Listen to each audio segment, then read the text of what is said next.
A boy burst into a police station and begged them to arrest his father. When they discovered the reason, everyone in the station was horrified. Benjamin woke up to the sound of the old, worn-out clock that marked another morning in the small, humble house where he lived with his father, Jacob.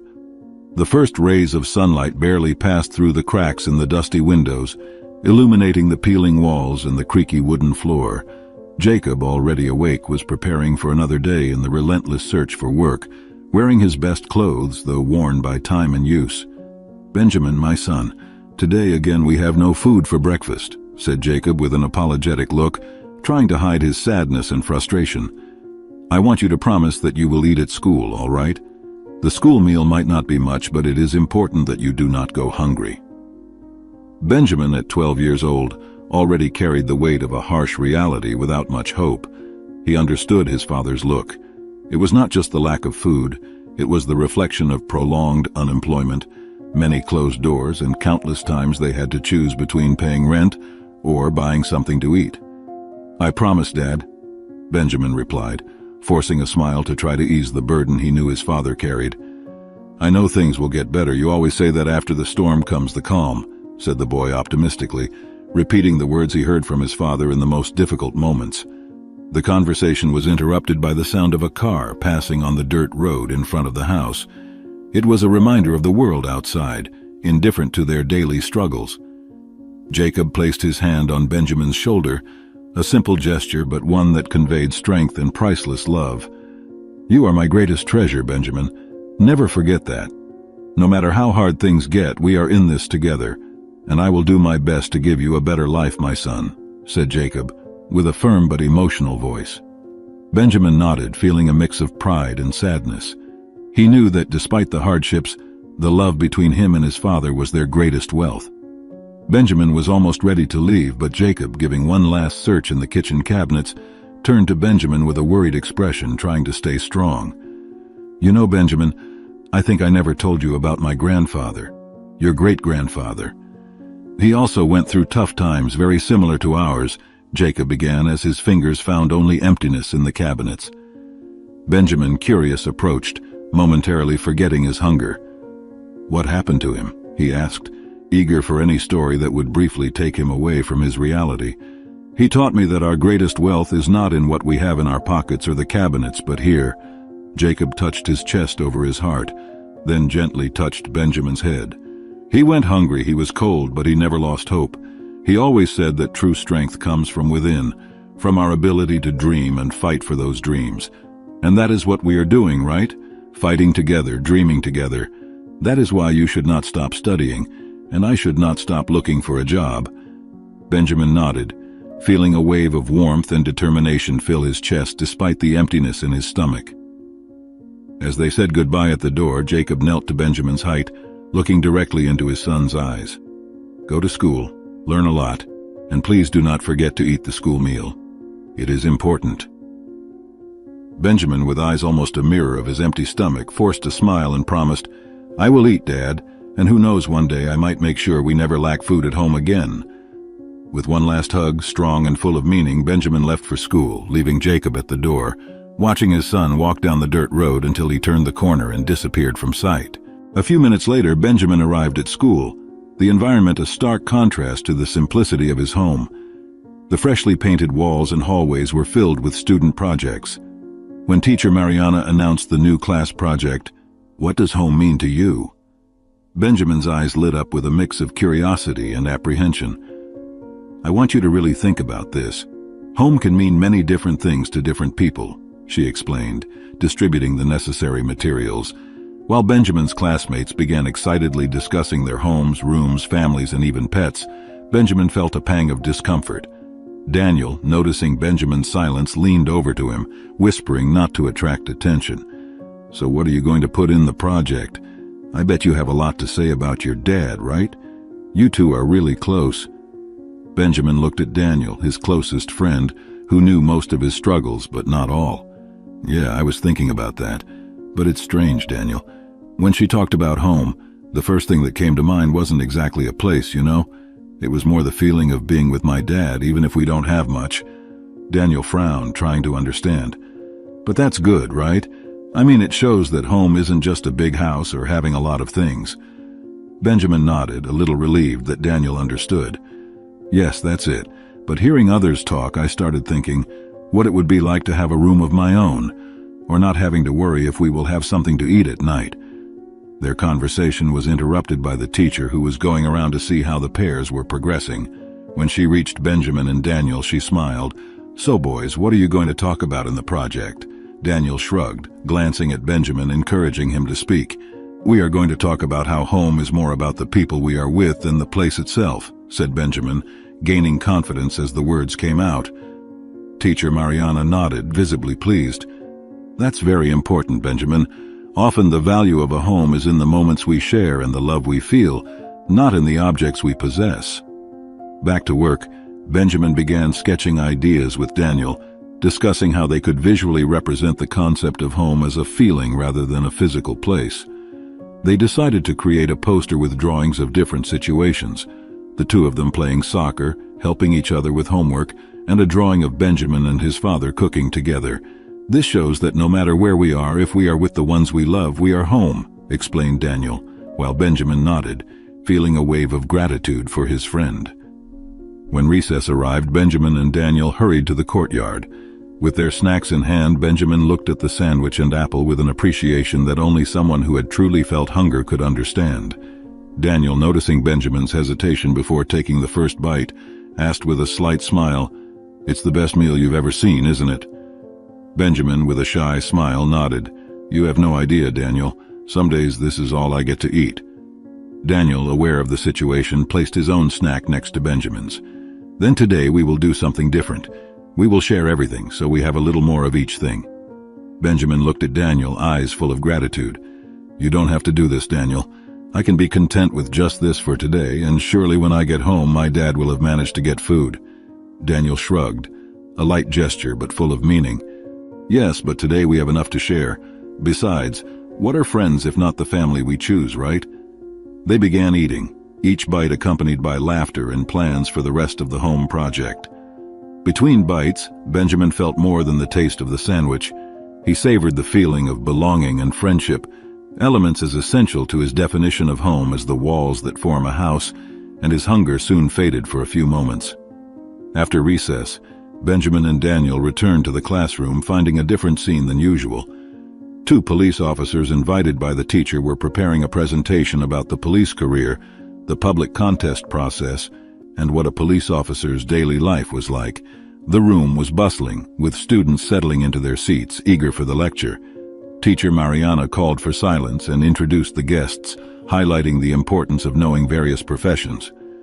As the lecture unfolded, with the officers sharing experiences and explaining the challenges and rewards of the profession, Benjamin and Daniel maintained a low dialogue, careful not to attract the teacher's attention. Daniel, with a spark of curiosity in his eyes, leaned towards Benjamin. "Did you know that my uncle once told me that prisoners have much better food than our school meal? They say it's more varied and everything," he whispered, glancing quickly at the officers as if expecting them to confirm his statement. Benjamin, surprised by the comment, frowned as he processed the information. "Really? That means the criminals shouldn't be afraid to do wrong things. In the end, if they get caught, they end up getting free food and a place to stay without worrying about anything," he replied, his voice low, filled with a mix of incredulity and reflection about his own situation at home. Daniel, noticing the direction of the conversation, quickly added, "Oh, but it's not like that. My uncle said that despite the food, jail is a bad place, smelly and full of bad people. It's not as simple as it seems, you know. Freedom is worth much more than a free meal." Daniel looked at Benjamin, trying to gauge his reaction to this new information. Benjamin nodded, thoughtful. The conversation made him reflect on the complexity of choices and the consequences that accompany each action. "Makes sense," he said softly. "Nothing that seems too easy is worth it in the end. I think the real fight is for something bigger, like freedom and the chance to live a good and honest life, even if it's hard." His words were almost a whisper, lost among the sounds of the lecture that continued in the background. Daniel agreed. "That's right. I think, in a way, we are all seeking our freedom, no matter the situation." Their conversation flowed naturally, touching on deep topics, but always maintaining a low tone, blending with the classroom sounds. At the end of the lecture, as the officers were gathering their materials, Benjamin looked at Daniel, thoughtful. It's strange to think that for some, jail seems to offer more than they have outside, isn't it? Daniel nodded, looking at the floor as if searching for the right words. Yes, but my uncle also said that inside it's everything but paradise. There might be food, but it's a hard, sad place. Daniel's words painted a different reality than Benjamin had initially imagined. Something that seemed advantageous no longer seemed so great. Benjamin then reflected on this, his gaze lost in the distance. I think I understand. Even if they have food, the price is too high, right? Losing freedom, living away from those we love. Daniel looked at Benjamin and responded, Exactly. Food is the least of it when you think about what you really lose. The two remained silent, each immersed in their thoughts, processing the complex and often contradictory reality of the adult world gradually being revealed to them. As they left school, Daniel pulled his cell phone from his pocket, a device he had received from his father on his last birthday, and began dialing some numbers quickly. Just a second, Benjamin. I'm going to call my mom, he said, while Benjamin waited, curious.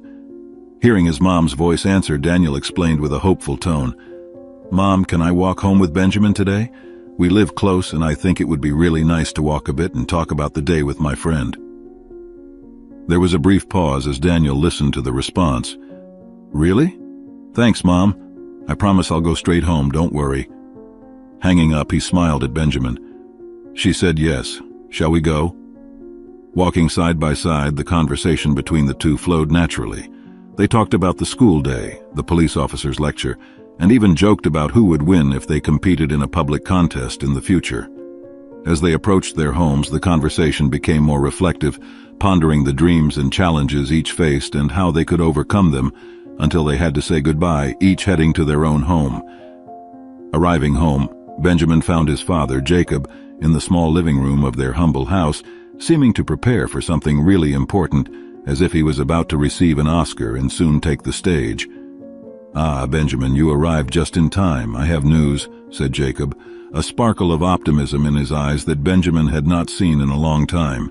I got a job interview for this afternoon. It could be the chance we've been waiting for.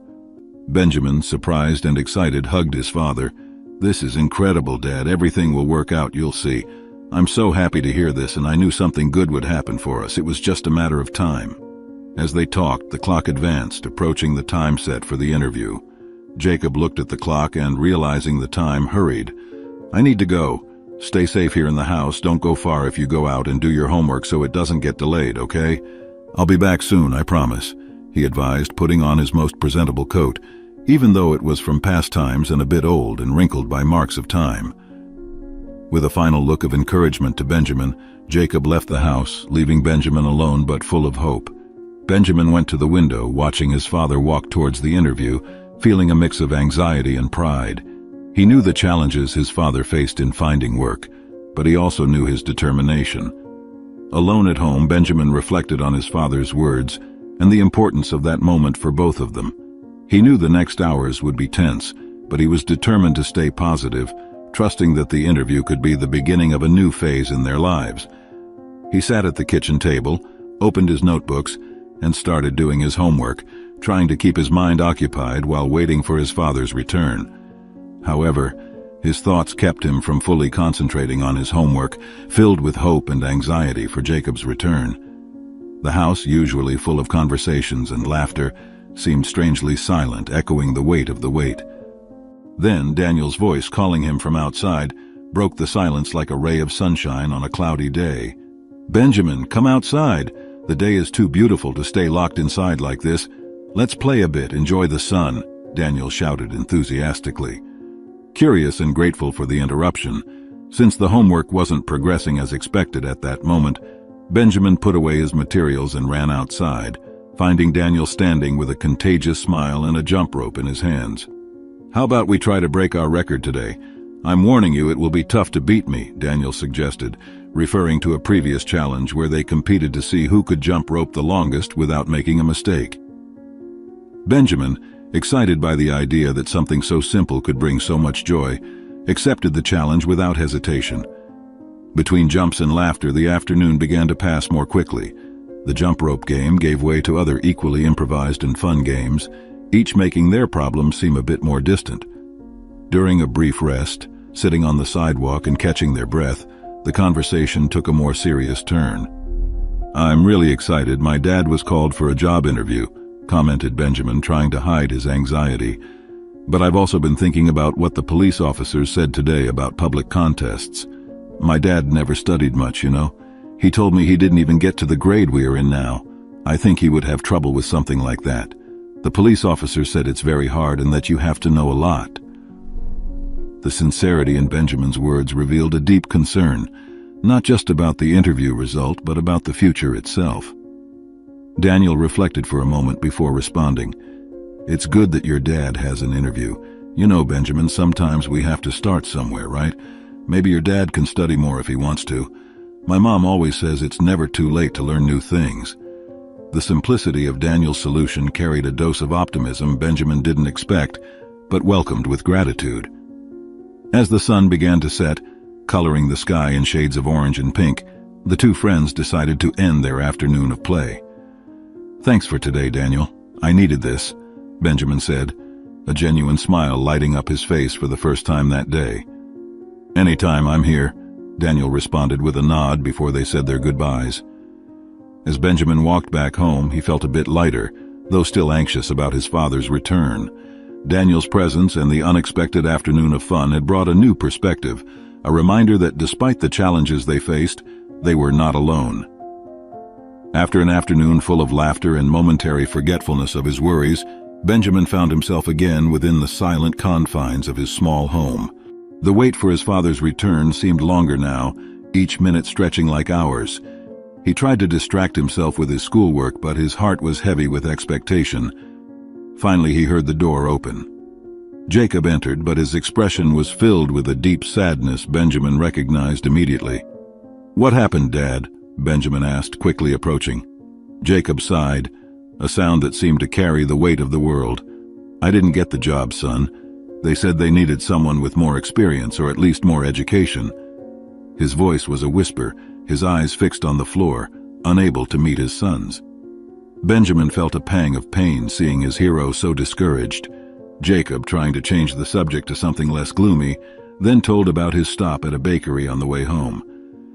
"A woman there saw that I needed help. She bought 2 ham and cheese sandwiches. I ate mine, but I saved this one for you." He extended the sandwich to Benjamin, a simple gesture but full of meaning. Benjamin accepted the sandwich, feeling a mix of gratitude and sadness. "Dad, this will pass," he said, trying to show more confidence than he actually felt. "You are the strongest and smartest dad in the world. Something good will happen, I know it will." Jacob forced a smile, touched by his son's encouraging words, before Benjamin headed to the living room to eat. Alone, with the ham and cheese sandwich in his hands, Benjamin ate his food, satisfying the hunger that had returned after playing with Daniel, but his mind was on his father. Then, a noise from the kitchen broke the silence of the house. Running back, he found Jacob collapsed on the floor. Panic took over Benjamin. Not knowing what to do, he ran to the phone and dialed Daniel's number, his heart pounding uncontrollably. "Daniel, please come quickly. Bring anything to eat. My dad has fainted. I don't know what to do." Daniel, on the other end of the line, promised to come as quickly as possible. In a few minutes, he was knocking on the door, breathless, with some packs of cookies in his hands, snacks his mother had bought especially for him. Daniel hadn't told his mother what he was doing. The fear of reprimand had stopped him, as she had always shown to be somewhat individualistic, believing everyone should deal with their own problems, and it wouldn't be different with Jacob. When Benjamin opened the door for Daniel, their eyes met, a mix of relief and shared desperation between them. Daniel entered, placing the packs on the table quickly. "This was all I could grab without my mom seeing," he explained, his worried gaze turning to Jacob, who was beginning to regain consciousness. Together, the two friends took care of Jacob, offering him water and the cookies, a small gesture of care and concern that meant the world to Benjamin in that moment of crisis. Jacob had lied to his son about the ham and cheese sandwich. The woman had only bought one, and it was the one he gave to Benjamin earlier. Jacob had been without food for more than a day. The night advanced as Jacob slowly recovered, Daniel's presence bringing unexpected comfort to both him and Benjamin. That night, friendship and generosity proved more valuable than ever, a reminder that even in the darkest moments they were not alone. After the tense night, the calm that followed was a great relief for Benjamin and Jacob. Daniel, having done what he could, needed to return home, but not without receiving words of gratitude from Jacob. "You two showed today what it means to be brave and a friend." "Thank you, Daniel." "And Benjamin, son, I'm stronger because of you," said Jacob, his voice filled with emotion and eyes shining with unshed tears. Jacob's words, though comforting, planted seeds of determination in Benjamin's heart. The night brought a wave of thoughts and reflections for Benjamin. Lying in his bed, the darkness of the room seemed to echo the darkness of the worries that surrounded him. Benjamin's mind spun around the lecture about the police, the prison, and especially Daniel's words about how prisoners were fed. These thoughts intertwined with the images of his father fainting from hunger. In the quiet of the night, Benjamin reached a painful conclusion, but in his youthful mind it seemed like the only viable solution to ensure his father's well-being. With the dawn of a new day, Benjamin woke up with a firm resolution. His plan was clear in his mind, as definitive as the sunrise that bathed his room with light. He knew he needed to act alone, keeping his thoughts and intentions away from his father's worried eyes. During the improvised breakfast of leftover cookies from the night before, the silence between father and son was loaded with unspoken words, with Benjamin struggling to keep his decision hidden under a facade of normality. After the improvised meal, Benjamin prepared to go to school, as usual. With a tight hug for Jacob, who still showed signs of the previous night's strain, Benjamin was about to leave. While his father was distracted, he went to the closet and grabbed an old can of black spray paint. Then he finally left through the door. His heart was pounding, each step taking him farther from home and closer to his final destination, the police station with its inviting white wall. The walk to the police station was a blur of thoughts and determination. Benjamin replayed his plan in his mind, each detail carefully considered.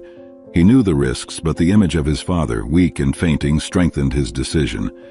"It's for his own good," Benjamin murmured to himself, trying to push away the doubts and fear that threatened his courage. Arriving at the police station, Benjamin hesitated for a brief moment, the white wall before him serving as a physical reminder of the gravity of his impending actions. Taking a deep breath, he took the spray can from his backpack, his hand trembling slightly with adrenaline and the weight of his decision. With a quick glance to ensure he wasn't being watched, Benjamin pressed the spray can tip against the wall, starting his act of desperation and hope, a symbol of his last attempt to save his father from the misery that surrounded them. As Benjamin sprayed the black paint on the white wall of the police station, focused on his act of desperation, he hoped some police officer would notice him there before the paint ran out, and that's exactly what happened when a firm voice sounded behind him. "What do you think you're doing?" Benjamin turned to find Officer William, whose expression was a mix of surprise and authority. "That's right, officer. I did this. I painted everything. You're going to take me to the station, I know," Benjamin said, showing the spray can to the officer. William, realizing the situation and the strange determination in the boy's eyes, sighed. "Come with me. We'll sort this out inside," he said, guiding Benjamin gently but firmly inside the station, seeing he was just a child. Passing through the front door, they were greeted by Officer Mia, who looked at Benjamin with evident concern. "What happened, William?" she asked, noticing the spray can and Benjamin's tired appearance. Inside the well-lit station reception, Benjamin felt the weight of his actions. Looking at William and then at Mia, he began to plead with an urgency that surprised them both. "I am Benjamin. Please, you have to arrest my dad. You can't leave him free any longer," he said, his voice breaking with emotion. William and Mia exchanged confused and worried glances, clearly touched by the boy's plea but also puzzled by the unusual request. Mia, moved by a mix of professional concern and personal compassion, approached Benjamin. "Why do you want us to arrest your father, Benjamin? What did he do?" Her voice was soft, trying to create a safe space for Benjamin to open up. Benjamin's initial insistence on keeping the reason secret was broken by the genuine concern in her eyes. Taking a deep breath, he finally revealed the true reason behind his desperate act. "My dad, he goes hungry. We go hungry. I heard at school that in jail at least they give food. I just wanted him to have something to eat," Benjamin confessed. tears now flowing freely down his face. The silence that followed was filled with emotion as William and Mia processed the boy's words. Benjamin's desperation to ensure his father's basic well-being, even if it meant seeing him behind bars, deeply moved the officers. Mia knelt beside Benjamin, placing a comforting hand on his shoulder. "Benjamin, your father won't need to go to jail to have something to eat. We will help you in another way, but you cannot keep making graffiti everywhere. It is wrong," she warned him. Her determination to help was as clear and strong as the conviction in her eyes. William, equally affected by the situation, agreed, already thinking of various ways the police community could mobilize in support of Benjamin's family. That moment at the police station marked the beginning of a new journey for Benjamin and his father. Benjamin's impulsive act, driven by love and desperation, opened the doors to a wave of solidarity and support that he could not have imagined. William took a donut left over from the team's breakfast, still in great condition and untouched, and handed it to Benjamin. "Here, Benjamin, you are just a child. You need to eat well to grow strong and healthy, and we will solve your father's situation. We are already talking with the rest of the department." After Benjamin's emotional outburst at the station, William and Mia knew they needed to act. They understood that help had to go beyond the immediate.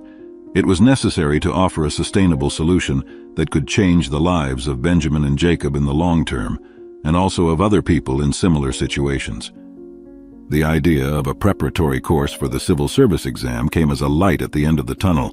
William and Mia talked with their colleagues, all experienced in their areas, and quickly put together a plan to offer a specialized course for people in delicate financial situations like Jacob's, so they could participate in a civil service exam, even if they had not completed their studies.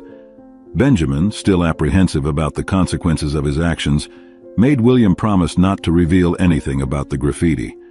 William, understanding the importance of this request for the boy, agreed. He saw in that promise not only a chance to protect Benjamin, but also to strengthen the trust between them. "We will do this together, Benjamin. We will help your father build a better future with you," said William before they prepared to visit Jacob. Arriving at Benjamin and Jacob's house, the tension was palpable. Benjamin feared his father's reaction, but there was also a thread of hope.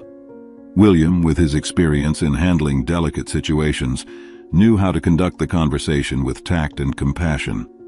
"Mr. Jacob, your son came to the station today to ask for help with your situation. No one deserves to go through this, through hunger, and we were very touched by his gesture. So we decided to start a course for unemployed people who have not finished their studies to prepare them for the upcoming civil service exam, and we will provide a food voucher for each participant. It is a benefit we all receive from the government, but do not usually use since the station provides meals for the officers.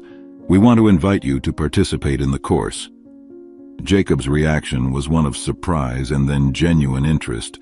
The possibility of changing his current situation, of offering a better future for his son, sparked a glimmer of hope in his eyes. "Do you think I have a chance?" Jacob asked, his voice carrying a mixture of hope and uncertainty. William, confident, replied, "We all believe you do. We will offer all the necessary support. You will not be alone on this journey." The following days were full of activities. William and Mia mobilized the department and the course began to take shape. It was a fledgling project, but the team's determination and commitment were unwavering. They took turns teaching classes after their shifts, covering everything from basic subjects to test-taking techniques and mental well-being. The news of the course spread, attracting others in the community in similar situations to Jacob's, transforming the project into an initiative of hope and change. That night, as Benjamin and Jacob sat together at the kitchen table, a scene that became more frequent after receiving the food vouchers from the department, now allowing them to buy food, Jacob could not hide his enthusiasm. "Can you believe this, Benjamin? I am actually learning things I never thought I could," he said, looking at the notebook spread out in front of him. Benjamin, smiling, replied, "I always knew you could do anything, Dad." The conversation flowed between math lessons and dreams for the future, a future that had seemed distant until then. "When I pass this exam, things will change for us, my son. You will see," Jacob promised, with a determination that Benjamin admired. The boy nodded, gratitude shining in his eyes. "I have no doubts, Dad. We will make it together." This exchange of words, full of hope and plans, sealed a moment of shared unity and determination, lighting the path ahead. At the dawn of a new day, with the sunlight bathing the school corridors, Benjamin felt a mix of nervousness and excitement. The recent changes in his life had been so surprising that sometimes he struggled to believe everything that was happening. When he met Daniel during recess, there was a palpable urgency to share all the news. Daniel, always present and one of the pillars in his life, was the perfect person to understand and celebrate the updates. As he explained the intervention of the police officers, the offer of the preparatory course for the civil service exam, and his father's change of attitude, Benjamin realized how much these events had affected not only his reality, but also his vision of the future. Daniel, absorbing every word, was genuinely surprised for not being informed about the situation earlier. Daniel's sincere curiosity and surprise were not of reproach, but of a friendship that wished to share both burdens and joys. "I just wanted to make sure everything was really going to happen before I said anything," Benjamin explained, feeling a bit guilty for keeping his friend in the dark, even if only for a short time. The conversation between the two friends then turned to the future, to the possibilities that were opening up from the opportunity Jacob was about to embrace. It was a moment of shared reflection on the challenges, but also on the hopes that united them. And it was in this atmosphere of companionship and shared dreams that they came across the poster about the civil service exam, a visual reminder of what was at stake. The revelation of the exam date, now so close, marked a turning point in the conversation. It became a generator of a new wave of hope, but also of anxiety. "He will make it, Daniel. He has to make it," Benjamin said, his voice filled with a mix of desire and determination. Daniel, always optimistic, agreed, offering words of encouragement. "With everything he is doing, with all this preparation, he is more than ready. It will all work out. You will see." The boys spent the rest of the break discussing study strategies, possible exam content, and how they could help Jacob in the days remaining until the test. It was a mix of planning and dreaming, where reality and hope met. When the bell rang to return to classes, both felt more connected, strengthened by their friendship and shared faith in the future. As the break ended and the two friends prepared to go back to the classroom, Benjamin felt a wave of gratitude for Daniel. "You know, Daniel, having you here, it makes everything seem possible," Benjamin confessed, looking at his friend with deep sincerity. Daniel, smiling in response, patted Benjamin's shoulder lightly. "We're in this together, man. Your dad is going to pass this exam and things are going to start getting better. You'll see." Walking back to class, Benjamin's anxiety about the future mingled with the certainty of his friend's support, making the path ahead seem a little less daunting. 5 days passed. Anticipation filled the air in Benjamin's house on that significant morning. The days had seemed to drag and fly by at the same time since the conversation in front of the exam poster at school. Now the big day had arrived. Jacob was ready to leave, dressed not only in his most presentable clothes, but also with a layer of hope that Benjamin had never seen before. It was noon, a time marking both the beginning and the end of many expectations.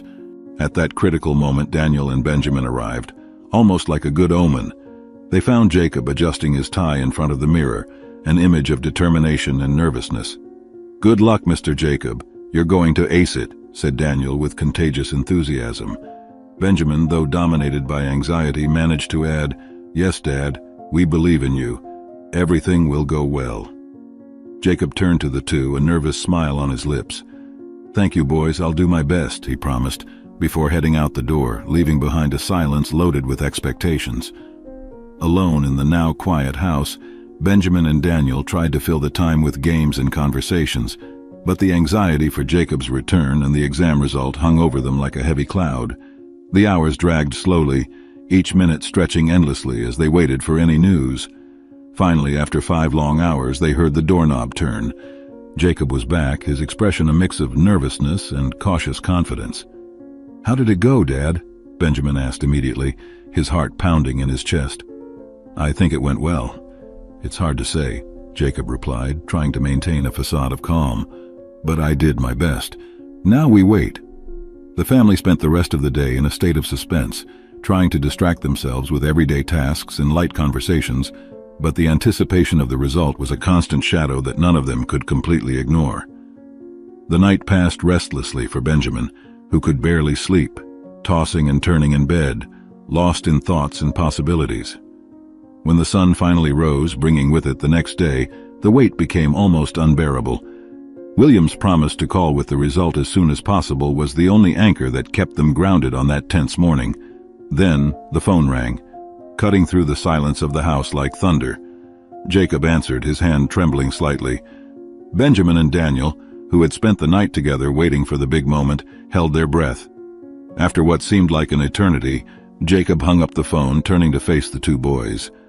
A slow smile spread across his face, lighting up the room more than the morning sun outside. "I passed the exam," he said, his voice full of surprise and joy. "I will work as a cleaning agent at the police station." Benjamin couldn't contain himself. With a shout of joy, he threw himself into his father's arms in a hug, closely followed by Daniel, who added his own exclamations of happiness to the celebration. "We knew you would make it, Dad." "I told you, didn't I?" exclaimed Benjamin between laughs and tears, feeling a wave of relief and happiness so great that it seemed he might lift off the ground. Jacob, hugging his son and his friend, felt the weight of the recent times lifting, replaced by a promising future finally within reach. That morning, with the news, brought a new chapter in Jacob's life, marked by a mix of nervousness and happiness. Today he was not just Jacob, Benjamin's father, but Jacob, the newest employee at the local police station. The walk to the station, which might have seemed normal before, today felt like carrying the weight of a long-awaited destiny. Upon arriving, he was greeted by Mia, who had a welcoming smile. She began explaining the details of his new role, from the salary, a number Jacob could hardly believe was for him, to the benefits including health insurance and other aids he never thought he would be entitled to. "And there's more, Jacob. You will have access to training programs and even a transportation allowance," Mia detailed while guiding Jacob through the station's corridors, introducing him to his new reality. The day was full of learning. Mia showed Jacob his responsibilities, which went beyond maintaining cleanliness. He would be an integral part of the team, contributing to the safety and well-being of everyone at the station. "Your role here is crucial, Jacob. You help keep this place safe and welcoming for all of us," she explained, emphasizing the importance of each task. In a moment of calm, while sharing coffee in the break room, Mia asked about Jacob's educational background. With a hesitation that revealed more than words, Jacob confessed, "I only went up to 4th grade."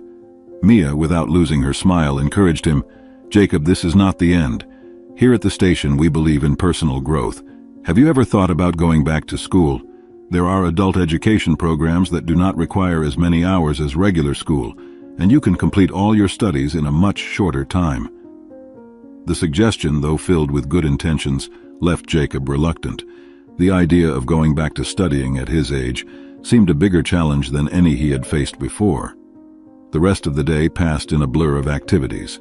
Immersed in his new duties, Jacob barely noticed the hours passing. When the clock marked the end of the shift, the feeling of accomplishment mixed with reflection on the conversation with Mia. Returning home, the physical fatigue was nothing compared to the turbulence of thoughts about the future. Crossing the home threshold, he was greeted by Benjamin's smile, shining with pride. "How was the day, Dad?" Benjamin asked, eager for details.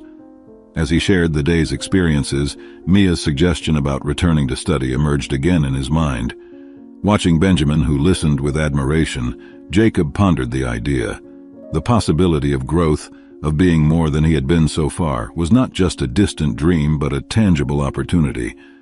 That night, while the house slept, Jacob stayed awake, contemplating the possibility of a future he had never dared to imagine. Jacob woke up with a sense of determination he hadn't felt in years. The night had brought vivid dreams of himself sitting in a classroom, absorbing knowledge with a youthful thirst. Interpreting this dream as a clear sign of his path forward, he finally embraced the idea of resuming his studies. During breakfast, with the sunlight filling the kitchen with warmth and promise, Daniel was already there, his constant presence a reminder of the support network Jacob had around him. "I have some news," announced Jacob, the excitement in his voice capturing the attention of Benjamin and Daniel. "I decided to go back to school. I'm going to enroll in an adult education program, classes twice a week at night. If all goes well in a few semesters, I will complete elementary school and then high school." The news was received with an explosion of joy and applause from the boys. Their expressions lit up with happiness and pride. They celebrated the new chapter in Jacob's life, a courageous step towards personal growth and fulfillment. The walk to school that morning was filled with animated conversations about the future, about possibilities and dreams that had once seemed distant. Benjamin and Daniel, inspired by Jacob's decision, spoke about their own goals with a new perspective, realizing it is never too late to change direction or seek new horizons. Jacob, for his part, headed to work with a renewed sense of purpose, his decision to study adding a new dimension of hope to his journey. In the following months, life in Jacob and Benjamin's small house took on a new rhythm. The evenings were now punctuated by study sessions, where father and son sat together at the kitchen table sharing books and knowledge. Benjamin, proud of his father's effort and dedication, found in him a source of inspiration for his own educational journey. Daniel, always a friend and a brother in spirit, joined them whenever he could, the trio becoming a symbol of determination and mutual support. Despite the initial difficulties of getting back into the study routine after so many years, Jacob proved to be a dedicated student. His progress was visible, each academic achievement celebrated as a victory by the entire family. The police station where he now worked, surrounded by colleagues who had become friends, was a place of constant encouragement, each contributing to his success in big and small ways. As Jacob advanced in his education, the transformation in his life was evident.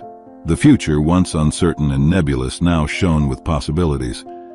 Benjamin, watching his father conquer each challenge, grew in his own journey, his dreams and ambitions fueled by Jacob's determination. Daniel, an integral part of this support network, continued to walk alongside Benjamin, both strengthened by the living proof that change is always possible with courage and effort.